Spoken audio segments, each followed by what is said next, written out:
As folks start filtering into the room, I'll say good morning, good afternoon, good evening, depending on where in the world you're signing in from today. Did see it was quite international, so I do appreciate everybody joining us today for an event with the Cupani Metals Geological team, CEO Brian Boss, and Sid Rajiv from Fundamental Research Corp. How's everyone doing today? I'm good. Thank you. Awesome. So here's how today's going to work for the folks in the room. I've got some introductory questions just for the folks on today's call. Then I'm going to pass it to Sid, who I know has his own questions for the Cupani team. Then we are going to go to questions from the live audience. This is an interactive event. It's a Q&A after all. So that chat button in the bottom right of your screen, that can be used at any point during today's event to ask questions to the folks in the room, and we'll try to get to as many as we can before the end of the hour. One last piece of housekeeping before I get into the protein of today's event. It is being recorded and will be available for replay this afternoon. It'll pop right into your inbox. It'll also be available on both events.six.com and on our YouTube channel. But that is enough out of me. Sid, I'm going to start with you if you don't mind. I know you've authored many reports. Report on Sante, Douglas Macquarie's previous company, and early success stories like Power Metallic, for example. That's the artist formerly known as Power Nickel, for those in the room who aren't aware. I'm curious, you've set a 70% price target on Cupani. What do you believe the company needs to do to reach that target? Thank you, Romeo, and thank you to the Cupani team for the opportunity to participate in this webinar.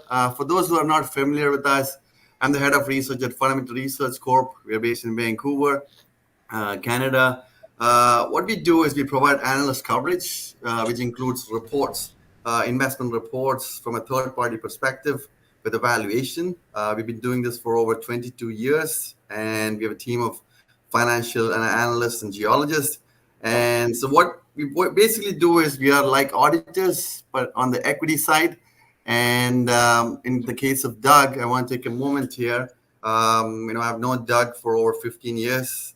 Back in the day when I used to cover PMI Gold, and then after that I covered Asante Gold. Both of these deals were highly successful, and Cupani Metals is actually the third deal of Doug that we started covering 2 months ago. And Doug's contribution to the industry were significant, and he'll be greatly missed by all. But back to the Cupani story. So we launched coverage on Cupani in February. If you have not seen our report, please check our platform, researchfrc.com. It has our valuation, and you can see our third-party perspective on the company. And basically, we found 4 key aspects of Cupani that we liked. Number one, Quebec is one of the best jurisdictions for mining and exploration across the globe.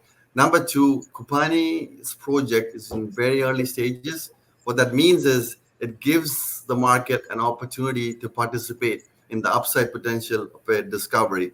Now, I guarantee that Cupani comes with all the risks associated with all the highly speculative exploration plays, but we think that Cupani has a higher probability of success than typical junior.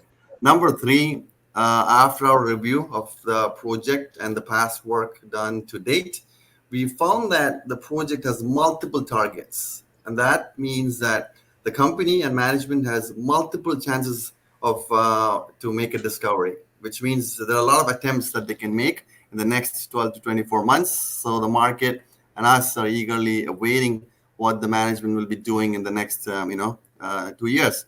And fourth one, which is probably one of the biggest, is the CEO, Brian. He's in the call as well. Brian, so I think he owns more than 30% of the stock, which is huge for us from an analyst perspective. It shows management skin in the game. And Doug's estate, I think, owns over 20% too. So that high ownership shows their conviction in the story, which is, kind of speaks volumes in terms of the potential of a project. So yeah, these are the 4 things that we like. We looked at past work done to date. We looked at potential dimensions of each of the target and came up with a valuation and our target price. So please check our report. And if you have any questions, always you can reach me, email or phone call. Yeah. Appreciate it very much, Sid. Now, before I leave it to you to shoot some questions to the team, I do want to introduce the geos in the room. So if you don't mind, I'm just going to start with Kim. Kim Hine, for those who don't know, is an internationally recognized consulting geologist with over 35 years of experience in mineral exploration, mining, and geoscience education across Africa and Australia, and has some great stories. Kim, I'm going to throw it to you for just a couple of quick questions. I'm curious, how and when did you meet Douglas McQuarrie, and why did he invite you to come to camp in 2025 as a structural geo? I can't actually remember precisely when I met Douglas, but that doesn't matter. It's kind of a few years ago, but where was in West Africa, and I do remember it was in Ghana. And I met him through a colleague when we were working on another project associated with another project, Cardinal Resources, which was a gold deposit in the north of Ghana. And I was consulting at that stage on structural geology. And so that relationship, we knew each other. You tend to know each other when you, as an exploration scientist around working in West Africa, but specifically getting to know him very personally, to the point that I called him a geo brother at the end, and I'm, very upset that he's passing. So that's when I knew him. That's how I came to know him. That's how I came to be associated with him. So I understand his philosophy because I worked very closely with him. How did we meet up? Well, he's a geophysicist and I'm a structural geologist and explorationist, and that synergy of working with each other was quite fun, actually, a lot of times standing around the whiteboard arguing points of science out towards discovery and planning borehole strategies and so on. That was a lot of fun, actually. Yeah. So that's it.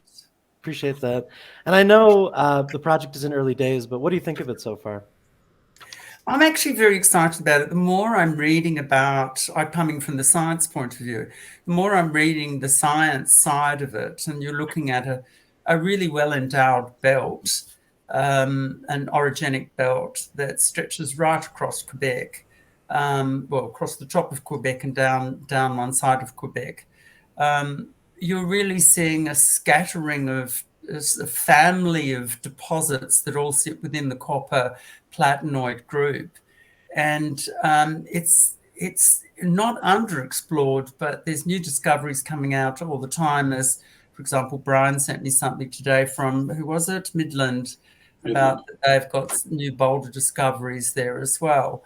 And then the more I look at what Cupani's got and the length of permits that they've got, you sit there and go, okay, let's try to understand this. I could go into the very detailed geological reasons for it, which if somebody wants to test me on that, I'm happy to speak to it. But it's got a lot of potential in a number of horizons there that I find very interesting, very attractive, scientifically, but also from a discovery point of view, I think. Yeah. Awesome. No, appreciate that very much. I do want to get to Mike. So Mike Mugridge is another accomplished geologist with 35 years of experience in mineral exploration and mining. And I was lucky enough to hang out with you last year at the Cupani AGSM in 2024. And I remember you spoke with, I'll say, significant excitement for Blue Lake. And I'm curious, several months later, how do you feel about it today? Oh, excuse me. Thanks for the introduction. Yeah, definitely still just as excited, and I'd say even more excited now, especially with Kim involved. Is a great addition to the team, and certainly got to know the team better. And I'm really excited. There's a lot of good, healthy indicators there. And after our Skidoo trip up there in February, I think we had a good team bonding experience there, and yeah, it's exciting times. Awesome. No, appreciate it very much. With all intros now out of the way, Sid, I'll throw it to you. I know you've got a number of questions you wanted to ask the team. Yeah, no. So thank you again, Romeo, for that. So when asked for this, opportunity, I was thinking about the questions which I have and maybe what the market might be thinking of, especially in terms of Cupani, what management is up to with Doug's passing, what's going to be the transition. So I put together a couple of list of questions, but maybe we can start with, if you don't mind, Brian. I mentioned earlier that Doug's estate maybe owns over 20%. What can you talk about? That estate. Do you have any color on that? Who's going to own that, and then is it going to be a long-term hold? Maybe more color, please. Yeah. Sure. And that's a fair concern. Doug's SETI filings between himself as a person and his holdco MIA, which are both listed on SETI. I think at the moment it's 18.6%. So he would be our second largest shareholder, which is obviously an important position of stock.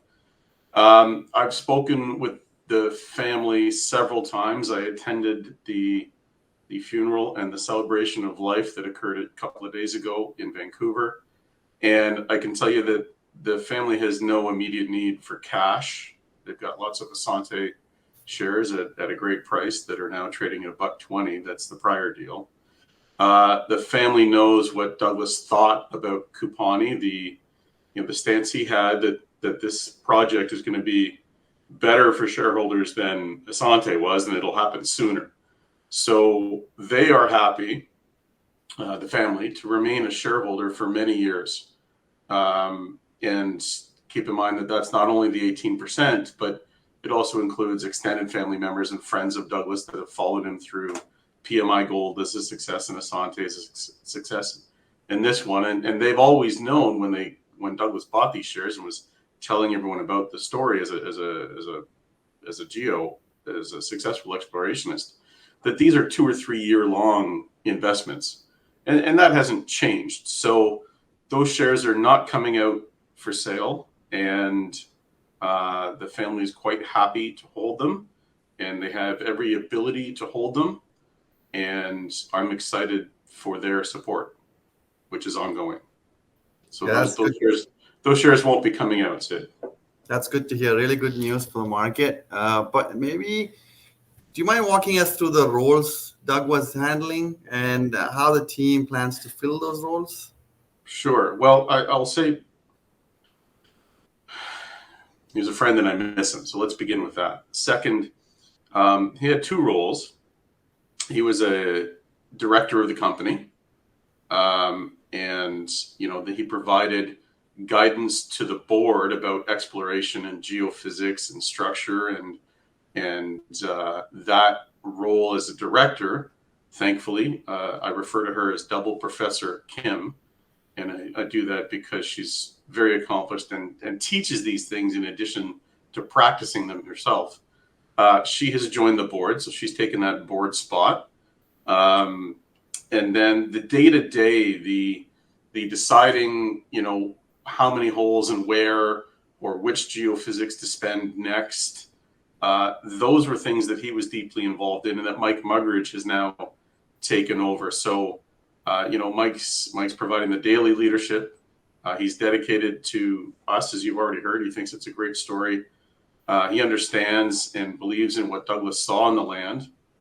And beyond these 2, so you could think of, we've taken Douglas's role and divided it into 2, so board role and the day-to-day role. And in addition to that, we've also kept our relationship with a company we used last year for flexible workforce of geologists, and that's called Kintabar. There's 2 geos there we work with closely, Pierre-Luc Lalonde and Jenna Randazzo. But when we need to be in the field with 20 staff members, Kintabar can accordion out from 2 to 20 for us. And so that's how we're doing it. Same as before. We're almost as brilliant as we were before. Not quite, because Douglas cannot be replaced. Yeah, very true. So from Doug's past successes, PMI Gold and Asante, we all know that he had a unique talent to identify solid, good projects. And that's why we got interested in Cupani as well. That, if Doug found something in this, so we should take a look at it as well.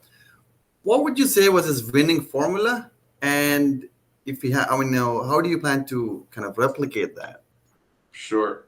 So the formula for Cupani was that, he had been keeping an eye on this area of Quebec for probably the last 20 years. And he and I had been accumulating some of these exploration blocks for at least 10 years to get to the point where we have them now. His thesis, his theory, is that the 5 million or almost 5 million tons of 2.3% copper equivalent, which I'll break down as if we're dealing in terms of 100 percentages, 45% of the economics is copper, 45% is nickel, and the last 10 is platinum palladium. That the 5 million tons that was found by people who were drilling for platinum, and platinum was in the name of their company back then, is just the tip of the start of something. And he believes that because there's been almost no exploration since the 1980s, and we can get into why that is.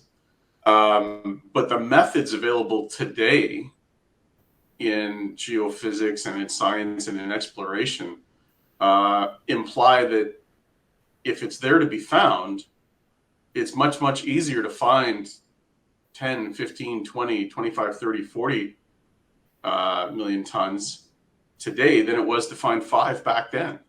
And so we've accumulated this land package. Our land package of claim exploration is more than 500 square kilometers.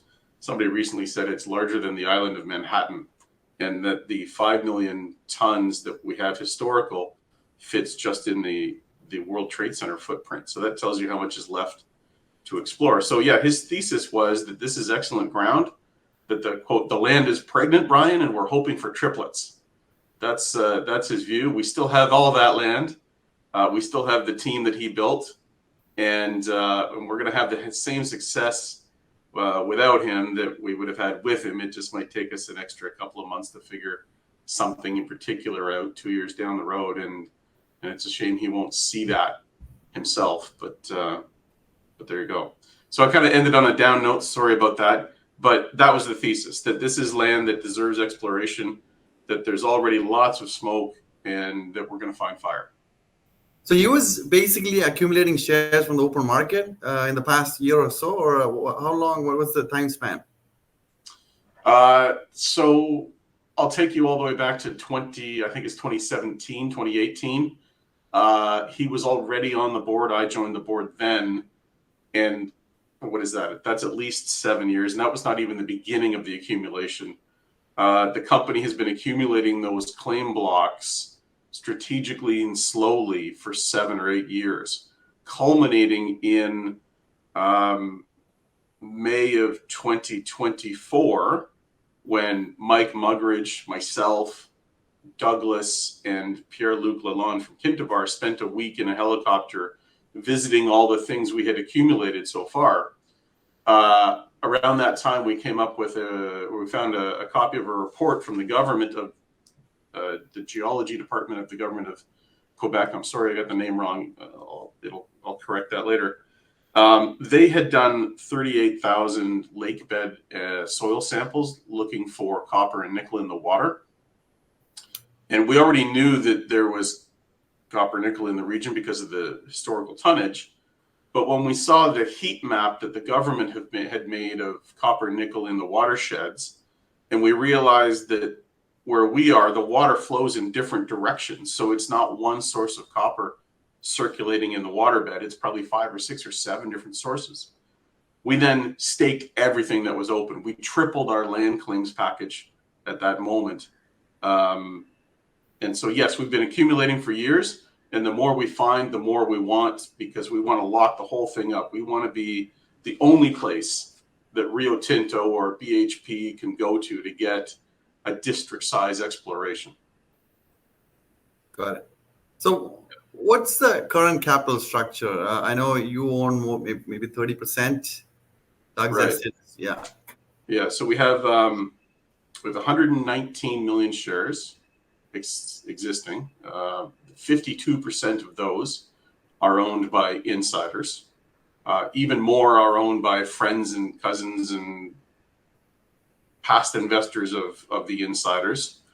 And we have no warrants. We have no rights. There's no dilution except for some options to share incentive options for employees, which I think is about 4 or 5 million at the moment. Cash in the bank is just, I call it $550,000. And then last year we spent 2.2 million in the field as a round number. And because we're in northern Quebec, we get reimbursed, and we get reimbursed in cash. So say 2 or 3 or 4 months from now, when that reimbursement filing gets done and then the cash arrives, that will be another, pick it, $700,000, $800,000 in cash. So call it 550 today. It's really present value of future dollars, 1.2 million of cash.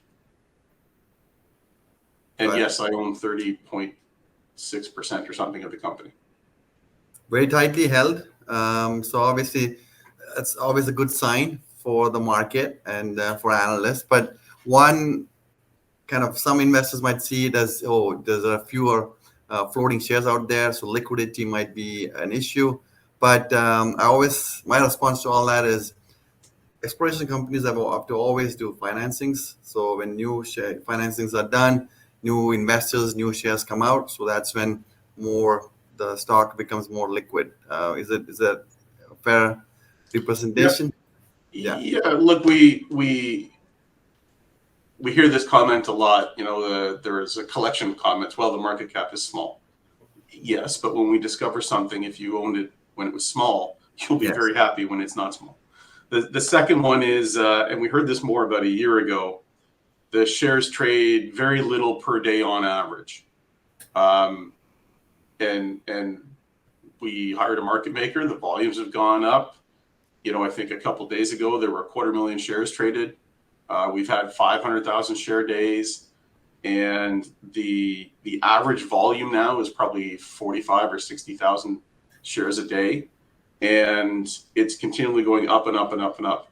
So of course, there's a dichotomy. You can't have high insider ownership and super liquid share float at the same time. So, that will change. And then, yes, we're an exploration company. We need to spend money in the field to move forward. And that means an equity raise.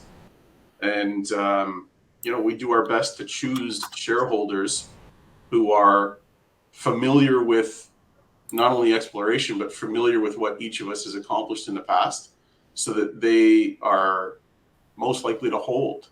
For example, we did a flow-through share raise and a common share raise in September of last year. When the stocks came free trading, the flow-through shares came free trading in January. Nobody sold. You can look through that record, right? So we're doing a good job of picking long-term shareholders. Anyway, I've been talking too much. Let's get to Mike and Kim. Yeah, I know. So I just wanted to give an example of, we cover a story called Power Nickel. It's now called Power Metallic Mines. Polymetallic story in Quebec. We did a report on them back in January 2024. Market cap was just $30 million. They came up with a discovery, 2 discoveries now. Since then, market cap now is over $250 million. Well, huge success story. The probability of success is low in the junior resource space, but once it hits big, once a discovery comes in, then the upside potential is huge. But yeah, so talking about the project, let's look at the big picture first, if I may. So the mineralization at the Blue Lake project is comparable to, I've heard from Brian that it's comparable to Vale's Voisey Base mine in Labrador and Glencore's Raglan mine in Quebec. Can you talk about that? How are these projects comparable? How significant are these projects? So I'm going to give you a couple of sentences as an answer, Sid, and then I'm going to hand to Kim and then to Mike and intern or however they want to do it. But the reason why I talk about Raglan is it's in the same Labrador trough, which is an arc that goes across the top of Quebec and then almost down the east side of Quebec into Labrador. And that is where a collision happened almost 2 billion years ago that has formed what is now North America. And so in that sense, it's almost the same kind of rocks and it's the same generation of a copper and nickel deposit. Now, I'm a finance guy. I'm going to stop my description there, and I'm going to hand off to Kim and Mike, who will give you a granularity about how they view those comparisons and maybe even some better models to use. Go ahead, Kim. Yeah, I'll try not to get too technically detailed about it. Yes, the geology of all of those type of deposits, your Raglan, your Voisey Bay, Huckleberry, which is 75 kilometers up the road, so to speak, Blue Lake and so on. They form a family of deposits that form in very similar ways to, for example, the Kambalda nickel deposits in Australia or so on, in that they are associated with tearing apart of the Earth's crust and coming back together, and placement of very, very mafic magmas and that's reported. The age of them are quite different. So when we're speaking about Raglan and we're speaking about Blue Lake and so on, we're talking about 2 billion years ago. When we talk about Voisey Bay, we're really talking about almost 700 million years younger. And although it's in similar rock types and similar geological setting, they're a very different time period, and there are nuances, there are differences about it, which makes it really fantastic, because although you want to say, I'm looking for a Raglan, I'm looking for a Voisey Bay, every deposit's going to have its own character, its own behaviour and its own differences. And I already see that in the exploration projects that are within Cupani relative to those around it. And part of that variation is related to the very geology that they're there. So we have primary geology and we have some secondary reworking of the geology. For example, South Raglan is a reworking in some senses of the Raglan deposit. Voisey Bay is a little bit different. Voisey Bay is an intrusion through sedimentary rocks, which have got enhanced. It's enhanced because it's actually stripping the sedimentary rocks and putting lots of sulfide. So it's a bit of a different setting, but that variation just makes it much more interesting because it means more diversity and more potential. Yeah. So at the detailed scale, I'll give it to Mike. I can bore you to death if you want. I can give you a whole lecture on all this, but let's not do that. Maybe no. Thank you so much for that. Maybe you can help me. Kim has threatened to assign readings if we're not careful. Well, the diversity, the thing I like about it is the diversity and infinite combinations is possible for a type, if you understand that, not just in time, but in various. The diversity is really interesting from an exploration point of view.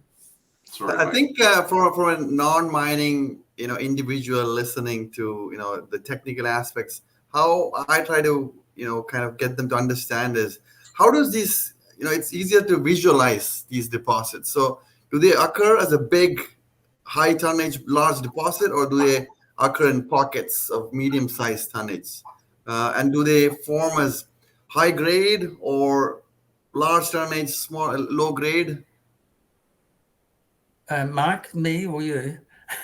Yeah, well, I can tell my simple view of it really is both, Sid. I mean, honestly, there's the disseminated and the massive, right? So what I worked at Voisey's for 6 years, so that's my most intimate experience with nickel copper. In that deposit, there were definitely both. But one of the things that I learned there early in my career was to look for the primary sulfides. Yeah. So those interstitial disseminated sulfide grains that were there at the time that the intrusion crystallized. And part of what makes that makes you excited, because you see, okay, this is primary stuff from the mantle. And when you get the breccias and the migmatites and the massive sulfides, that's where you see the mixing with the sulfur-rich sediments that it intrudes, right? So that's what sparks that the sulfide saturation, and it crystallizes out. So this has it all. So from what I can see, the week we spent on the ground there, but it's such a large land package. So I mean, we've barely scratched the surface, is what I would say. That's my sort of short, simple answer. Thank you so much for that. So let's go with that. So the land package is huge. It's like district scale. You have identified many targets. So how do you kind of streamline, or how do you go ahead and do a systematic, exploration program where you can test one by one? What are your immediate plans? Or maybe we can talk about what are your plans for the next year and two. So again, Sid, I'll give you a couple of sentences, and then why don't we go Mike first and Kim second, just to reverse the prior one. So we've got 5 different zones within the district. The zone that has the most advanced work on it is the one that contains the 5 million historical tons. And then the one with the least amount, nobody's ever walked. No magnetics have been flown. And we staked it all because there's obviously a copper source in the watershed around that zone. That's called the extensions zone. And so what are we going to do? We have to keep finding whatever is either beside or underneath the historical tonnage in Blue Lake. But we also have to do the from scratch, boots on the ground, field work, geophysics in all the other zones to bring them up to the same level. And then finally, after we know enough, we're smart enough, then it's time to drill. But that's a call for Mike and Kim. So off to Mike, but now a better answer. No, well, that's a good setting the stage there, Brian. Yeah, I mean, basically what we've seen is that the MAG and the EM definitely highlights where there's conductors that are what we're interested in. And so we do need some more coverage of that on the property. Basically, that's going to be a starting point for us, along with prospecting on the ground there to make sure we cover off what are known conductors now, as well as mapping areas that we need to understand better. Along with that, I know Kim is going to join us in the field this summer to help us figure out she's going to figure out, I think, the structural geology there, with some help from us, of course. And I got great confidence that she'll add a lot of value there. I mean, it's not uncommon to see where you have that structural complications in those hinges and fault structures is where you're going to see some pretty sweet stuff, right? So, and then following that, it'll be trenching and some drilling. That's anything else to add there, Kim? Yeah, the only thing I'd say is probably from the investor's point of view is understanding why we have to do the field mapping, because it looks quite easy to follow the high magnetic zones. It is because, the Labrador Trough was a basin. It was a very long basin, and it opened up, and you injected all of these very mafic dikes and sills into the geology, but dikes are vertical and sills are horizontal. And then that basin closed at that point. It squashed and closed, and it's intimately folded. And so the continuity of the zones of interest with the metallogenic zones is compromised by the structural geology. And so we have to be on the ground and actually map that out, and also use the structural geology to locate at depth and focus drilling and that sort of thing. So, it's not the primary reason. The structural geology is not the primary reason. But because it complicates the geology, we have to understand that very well, which means you have to do field work. You have to have boots on the ground. Yeah. As I think both Kim and Mike agree, and as Douglas repeated, there's no point in drilling until you know what you're going to get. Exactly. It's like a lawyer in a courtroom. Don't ask a question until you already are 99% sure what the answer is. Okay, so for the audience here, maybe let's do a quick recap. This was my initial understanding of the project when we looked at the past work. So huge land package, 5 targets identified, easy to understand, A, B, C, D, E. And there's a historic resource on B, which has a high grade, 0.85% copper, 0.5% nickel. And this is very high considering that mineralization is near surface. Most of the near surface grades, for people who don't know, it's 0.4, 0.5% copper. So you're talking about 1.5% copper equivalent or higher. So that's near surface, high grade, a small resource on B. So your target for the next year would be among A, B, C, D, E. Which ones would be those? So that it gives the market something to look for, and then they can kind of follow which targets you're looking at. Yeah, we're working everywhere. Okay. We're working everywhere. So think of it as two mental buckets. All the field work in the geophysics, that's got to be done everywhere. And different layers have to be added to Blue Lake, where there's historical tonnage. But more science layers have to be added to places like the extensions where nobody's ever been. And at the same time, the other mental bucket is what's your drilling list? So right now, I would say the number one drilling target, which is fantastic, is right beside one of the historical deposits called Pogo. And we've been putting press releases out about this. Douglas ordered last summer a gravity survey. So it measures all the the mass beneath the surface. And Pogo, which is 1.5 million tons of 2.3% copper equivalent, shows up as a bright white pink blob, which is great. And there's 41 drill holes into Pogo. But 200 or 300 meters away is an even larger mass that's never been drilled before. And so that leads you to think that Pogo has a sister or a corollary. So we definitely want to find out what that is. But given the large land package we have, Sid, it doesn't make sense to do a drilling campaign of 1 or 2 or 3 things. So we're having this debate now. Do we run the drills at the start of the field season or at the end when we're smarter? And I think the end when we're smarter is the best answer for shareholders. We will get more bang for the drill buck.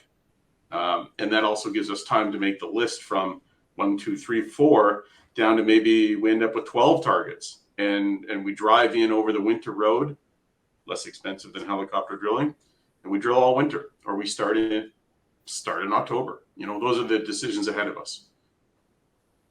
Got it. So obviously drilling, you talked about drilling, you've applied for drill permits. What's the status?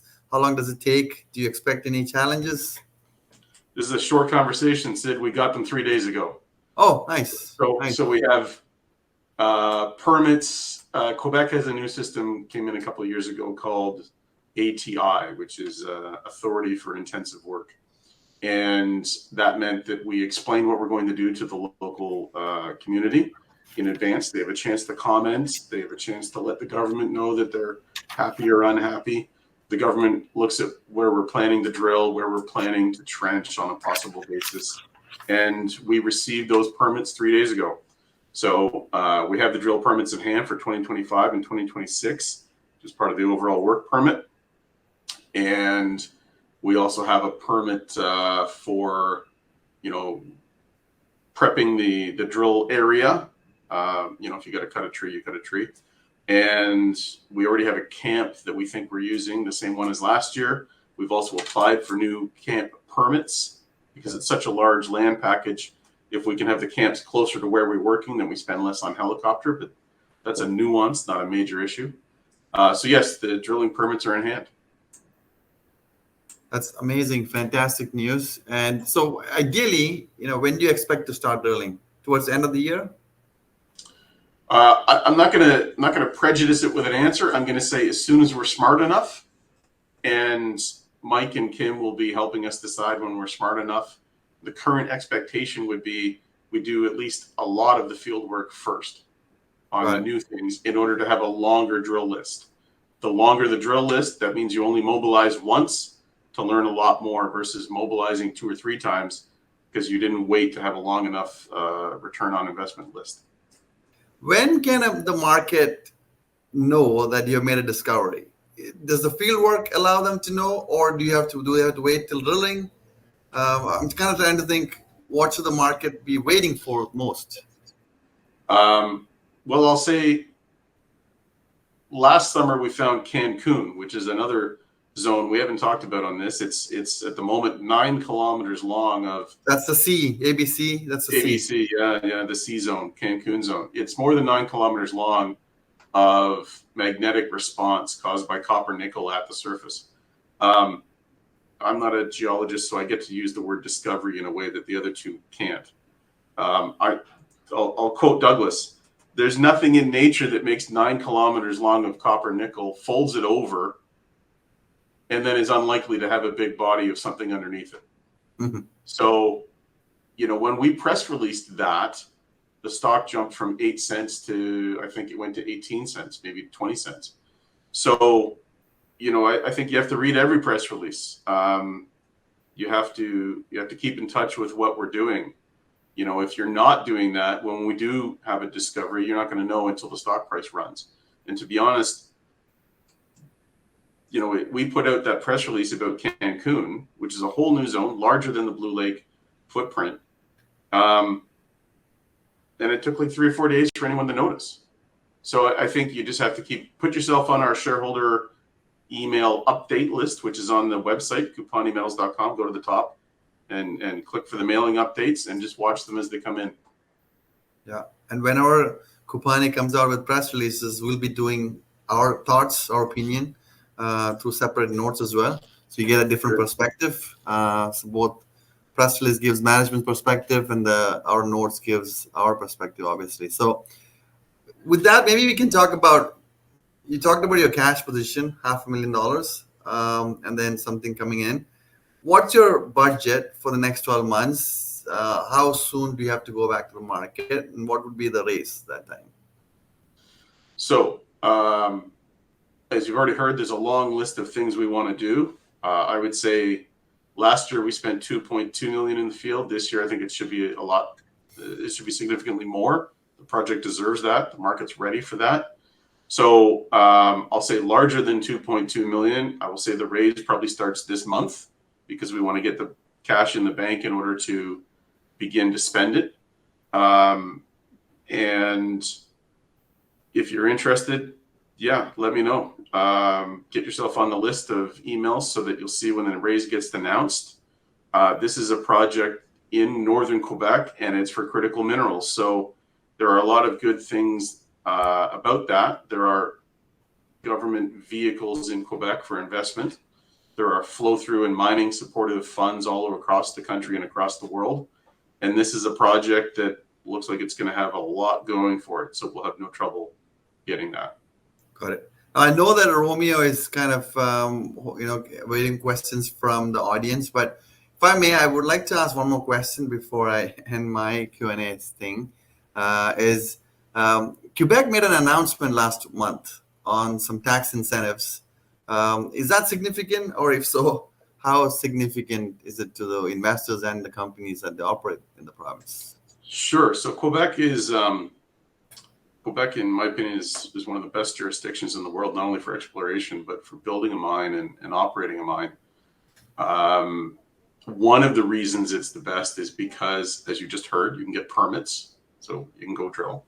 Another one of the reasons is the support that the Quebec government, with foresight, gives to the exploration industry, because it knows successful exploration creates thousands and thousands of mining jobs and construction jobs and all the foundry and smelting jobs and everything that comes downstream from that. So in their Quebec budget a couple of weeks ago, they tinkered, they turned one dial down and another dial up. So the thing they turned up was, I told you, we get reimbursed for what we spend in the field. There's some caveats for that, but we'll stick to that for now. Last year, the reimbursement rate in the budget was 37.5%. So for every dollar you spent in the field, the government would give you up to 37.5 cents cash. And they've raised that to 45 cents cash. Okay, so that's what they've raised. The thing they turned down was if you were a buyer of flow-through shares and you were a Quebec resident, which I'm not, so this is my understanding from reading my homework, the purchase of shares in a flow-through deal would then be capital gains exempt. Okay, so they've taken away that capital gains exemption.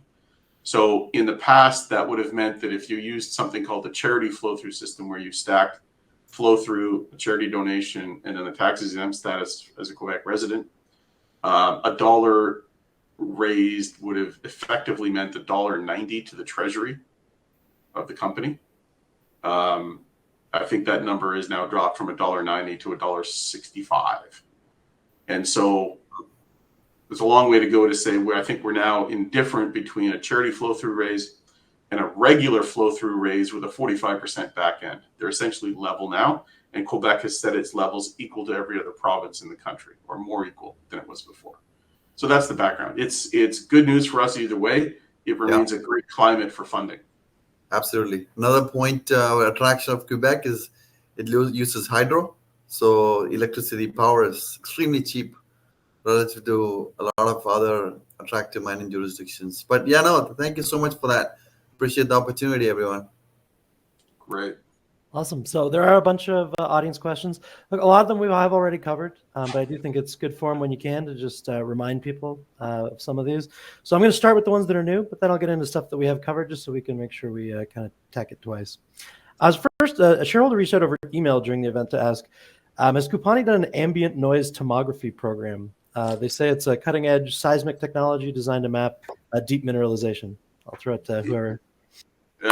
It is. I'll give a 1 or 2 sentence answer, and then if Mike or Kim want to join in, they're welcome to. My guess is I know who that is. Hi, Terry. The ambient noise technology is something that Power Metallic has used to great success, and it's essentially microphones that are set into the ground, and then it's on a low frequency to receive, and then the data it receives gets sent up to satellite, and then you can build a cloud AI model of what you hear. And the things you're listening for are trains, trucks rolling by, in some cases wind noise if there's a big storm, lightning's another one. If you're near, like say you're on Hudson Bay and you can hear the ice cracking, right? That's a low frequency rumble, and that allows you to possibly pick up different densities, different mineralizations, different parts of the ore body, and help you to build a map. Now, I'm a finance guy. That's the way I explain it.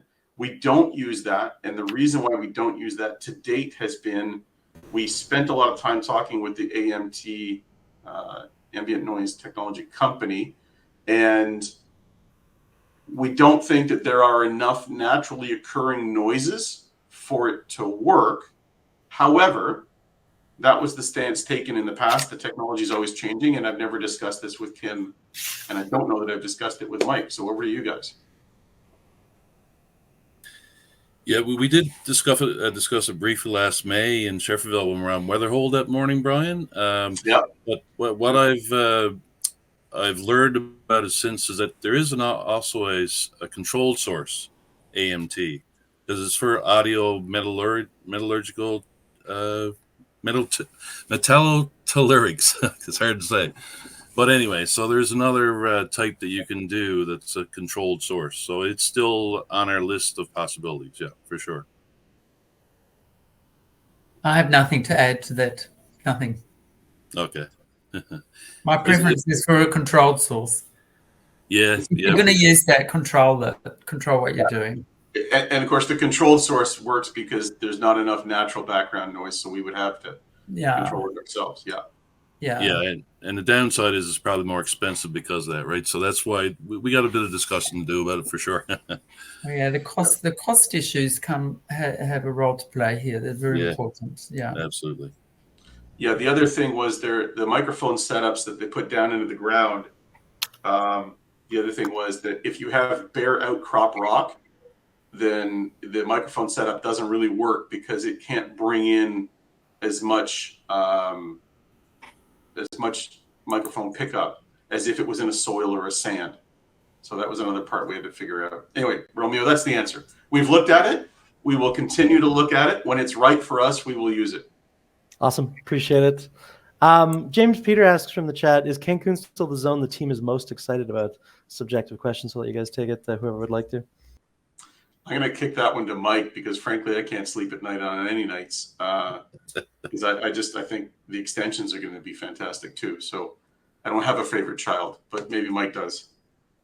Well, you know what? It's definitely high up there. I mean, how can you not be excited about a 9-kilometer conductor, right? So I mean, we've got a lot to learn about it, and boots on the ground there. Like that was discovered in the last week of the field season last year. So, we really have just barely gotten to see some of the rock, right? But I can tell you that the beep map was very successful at delineating that conductor. So that was really helpful. And that was Douglas's, that was his suggestion to have that. And it worked out really well. And we'll probably even do some VLF or max min to help us delineate even a little deeper because the beep map only sees about, 10 to 15 feet down. So Cancun, for me, still ranks right up there in the top 3. I'll put it that way, okay? Good answer. We'll definitely take that. Kim, I don't know if you wanted to jump in with your thoughts as well. I have my own personal favorite just because it's complicated, which is the anticlinal zone on the northwest end of it, simply because it's complicated and the chance for repetition multiple repetitions is kind of interesting for me. And also because I can see certain things on the data sets that we're looking at, which makes it a bit odd in some cases. So yeah, that's purely from that point of view. I like Cancun, sorry, Mike, but I really like the other end as well. That's fine. That's why we're a team, right? Yeah. Yeah. Appreciate it very much. James from the chat asks, are you due a Quebec refund this year? And Simon, who's in the chat, has already answered yes. But Brian, I'll throw it to you for any more details on that. Sorry, give me the question again. It's, are you due a Quebec refund this year? Yeah. So the way it works is you file your taxes, and then you use that that tax report on a submission to Revenue Quebec, and you detail what you spent and ask for the rebate. So our audit is coming up month end or something like that. The audit will lead to the tax filing. The tax filing will lead to the submission. So yes, we spent, like I said, probably over 2.2 million last year, and we're looking at 37.5, maybe 45 if we can get the new rate rebate on that, and that is unrestricted cash. We can do anything we want with that money. Awesome. And I'll just say on the last question, B. Murray in the chat says, I hope you're both right on your favorite zones, Kim and Mike. So there, rooting for you both to be correct. Here's one from writer Peter Epstein. He asks, can you talk about speed to market in Quebec for early stage projects and how it's changed in 2025? Sorry, I didn't hear that, Romeo. Speed to market in Quebec for early stage projects. Oh, I'll begin with the things that everyone hears about right now, which is, it takes 18 years to go from discovery to first pour of whatever you're going to make, and in some cases, I think there's a copper project in Arizona that's been 35 years already. And look, I think if you only did that math for projects in Quebec, you'd get a much lower number. And then second, if you did that math for projects which are already 65 kilometers from a railhead, and the railhead is already serving open pit iron mines and has for the last 50 years, you get an even lower number. And then if you subsetted that again for projects that are on the land of a single First Nation, because sometimes if you get 5 or 6, right, it's difficult to get an agreement that encompasses everyone. Ring of Fire would be an example of that. In our case, there's one, and they own half the railway, so they want to see more product go down the railway. They're financially sophisticated. They plus 3 other First Nations just bought the Delta Hotel in downtown Quebec City. So that tells you, they're very financially sophisticated, and this is a eminently buildable project. Awesome. No, appreciate that. There's one, I know we tackled it already almost right near the beginning, but there were a group of people that came in late, so just wanted to reiterate. Wesley from the chat asked, what will happen to Douglas's shares? Brian, I'll throw it to you. They will be held for many years by his family, who want to see the project succeed the way he intended it, and they're going to hang on until we all get bought out by Rio Tinto or we build it, whichever comes first. There you go. Great answer. And Graham asked, I think we've tackled it in a couple ways, but good to reiterate just as we close here today. How much exploration can we expect this season? So what's up next, basically, for Cupani this year? How do you measure that? Like how many bodies? Is probably 20 bodies at camp.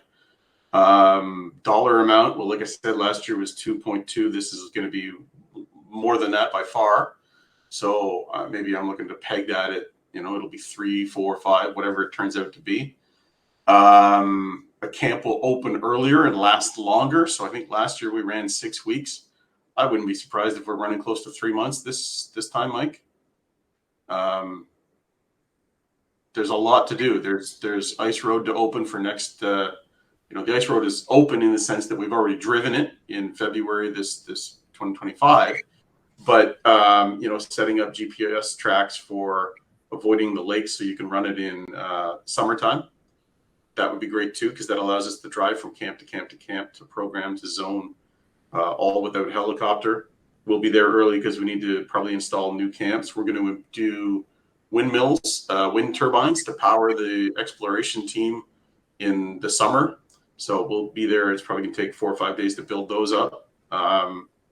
Yes, it will be more and better. Awesome. Everybody in the chat, thank you so much for joining us today and for shooting over questions. If there are any questions you think of just as soon as the event ends, which is often the case with me, please do still send them in. I'll make sure they get to the Cupani team, so they'll get back to you as soon as possible. And Sid, thanks so much for co-moderating with me today. Kim, Brian, Mike, as always, thank you so much for joining and giving your perspective. Hope to see you all on again soon.